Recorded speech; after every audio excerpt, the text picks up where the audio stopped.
Halo teman-teman semua, kami dari kelompok 5 ingin membahas modul 2 tentang konsep dasar termodinamika.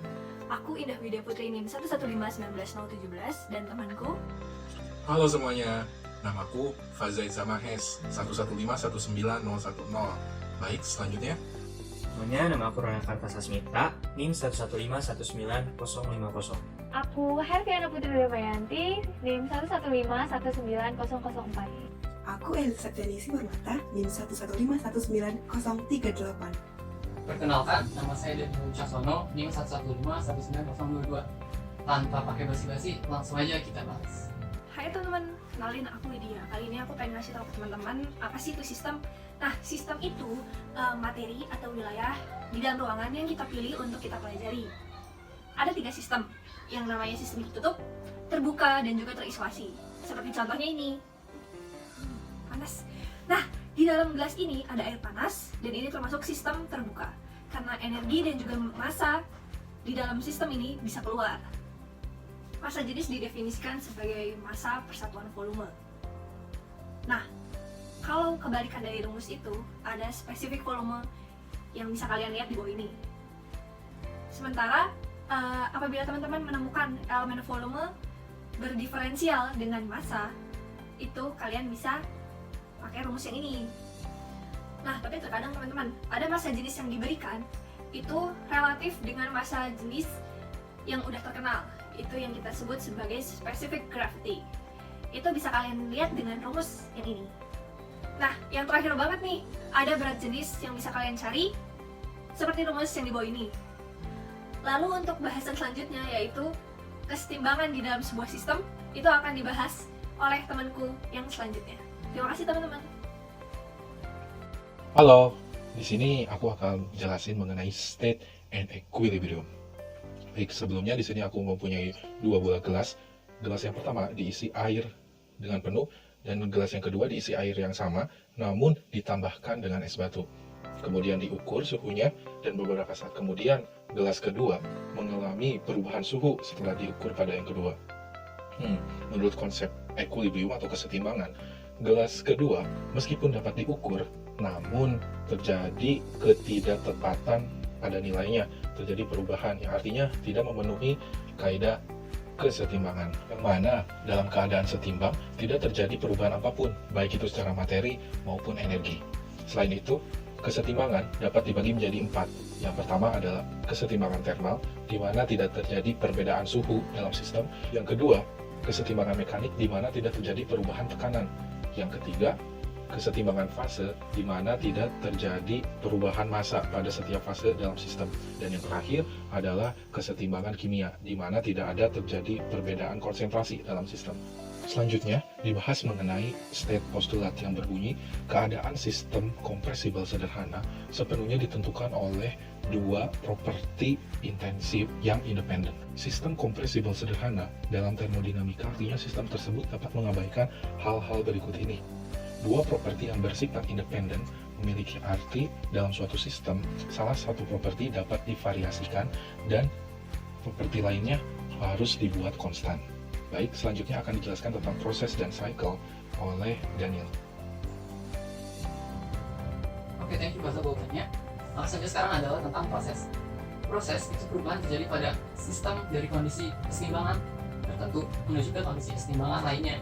Nah, dari perubahan kondisi keseimbangan ini terdapat sebuah jalur yang bisa disebut dengan H. Proses ini terjadi secara quasi-equilibrium maupun non-quasi-equilibrium. Quasi-equilibrium terjadi saat prosesnya berlangsung dengan lambat, di mana molekul yang punya waktu untuk berpindah. Non-quasi-equilibrium terjadi saat prosesnya berlangsung dengan cepat, di mana molekulnya tidak sempat untuk berpindah, maka terkumpul pada suatu titik. Jadi jauh dari titik kesetimbangan. Oke, kita pindah dulu. Nah, berikutnya adalah steady flow process. Steady flow process adalah kejadian di mana cairan dapat berpindah dari suatu titik ke titik lainnya melalui sebuah kontrol volume seperti gambar berikut. Tapi besaran yang dapat berubah hanyalah besaran dari si cairan tersebut. Besaran pada kontrol volume tidak boleh berubah, seperti massa, volume, dan konten energi.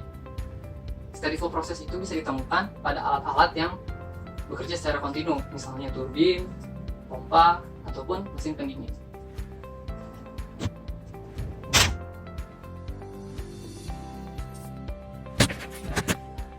Halo semuanya, nama aku Ronald Kartasmita, NIM 115195050, dan aku mau ngejelasin temperatur seperti yang tadi Dani udah bilang. Nah, temperatur itu menurut R.H. Fowler pada tahun 1931, jika dua benda dalam kesetimbangan termal atau temperatur dengan benda ketiga, mereka juga berada dalam kesetimbangan termal satu sama lain yang bisa berfungsi sebagai dasar validitas dalam pengukuran temperatur. Nah, ketika dua benda memiliki kesetimbangan termal, mereka tuh bakal punya pembacaan temperatur atau suhu yang sama walaupun mereka tidak bersentuhan. Dan biasa tuh kita mengukur temperatur itu menggunakan termometer. Termometer adalah salah satu alat ukur yang punya skala bervariasi. Ada Fahrenheit, Celsius, ada Kelvin, dan ada lain-lain. Tapi yang biasa digunakan di Indonesia adalah Celsius. Nah, dalam beberapa dasar pengukuran tuh, mereka tuh ngambil dasarnya tuh dalam hitungan yang biasa kita hitung tuh adalah titik tinggi dan titik beku. Dalam satuan internasional tuh ada skala Celsius yang punya titik derajat 0 derajat itu sebagai titik beku air. Sedangkan untuk titik didihnya tuh ada berada pada 100 derajat Celsius. Sedangkan dalam sistem Inggris, skala yang mereka gunakan tuh adalah Fahrenheit, di mana titik bekunya tuh ada di 32 Fahrenheit dan titik didihnya tuh ada di 212 Fahrenheit. Nah, untuk termodinamika, skala pengukuran suhunya itu kita menggunakan satuan internasionalnya itu Kelvin, dan dalam sistem Inggris itu adalah Rentgen. Nah, sekian penjelasan dari temperatur. Selanjutnya kita akan mengenal lebih lanjut mengenai pressure atau tekanan. Oke, aku Happy di sini bakal menjelaskan tentang tekanan nih. Nah, tekanan itu didefinisikan sebagai gaya persatuan luas. Nah, sehingga mempunyai satuan yaitu Newton per meter persegi seperti kalian saya lihat di sini. Nah, tekanan sebenarnya itu pada posisi tertentu itu disebut dengan tekanan absolut dan diukur relatif terhadap vakum absolut atau tekanan non absolut. Nah, kalau kita bahas tentang itu ada namanya tekanan fluida. Nah, tekanan fluida ini tekanannya diterapkan pada fluida terbatas meningkatkan tekanan seluruhannya dengan jumlah yang sama disebut dengan hukum Pascal. Nah, seperti gambar di samping, sehingga Pascal juga mengetahui gaya yang diterapkan oleh fluida sebanding dengan luas permukaan. Maka rumusnya seperti ini. Nah, sekarang adalah tekanan atmosfer. Nah, tekanan atmosfer ini biasanya diukur dengan alat yang namanya barometer. Nah, tekanan atmosfer juga ini biasanya disebut dengan tekanan barometrik. Nah, ada seorang peneliti namanya Evangelista Torricelli, yaitu orang pertama kali yang menyimpulkan dan membuktikan bahwa atmosfer itu sebenarnya bisa diukur loh. Nah, itu seperti gambar di samping.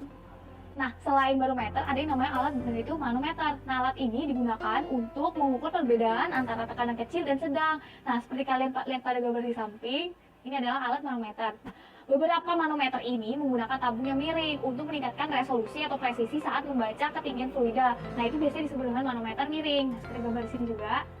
Tuh.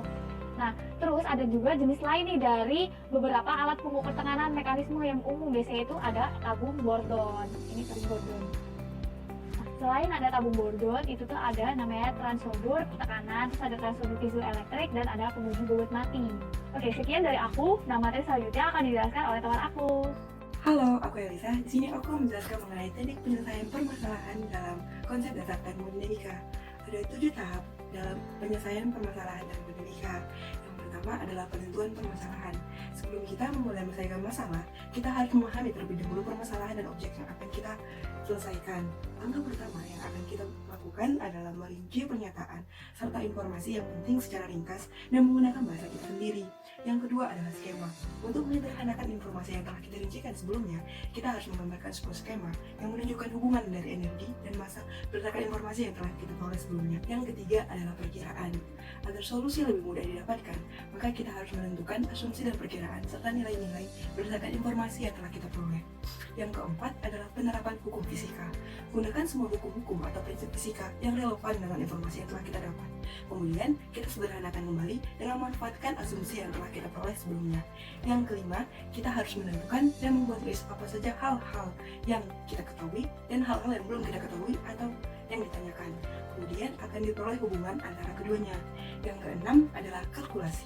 Setelah diperoleh hubungan antara hal yang diketahui dan ditanyakan, maka kita harus melakukan kalkulasi atau perhitungan sehingga diperoleh sebuah solusi atau jawaban. Yang ketujuh, periksa kembali apakah hasil yang telah kita peroleh itu sudah sesuai atau belum. Sekian penjelasan dari saya. Terima kasih.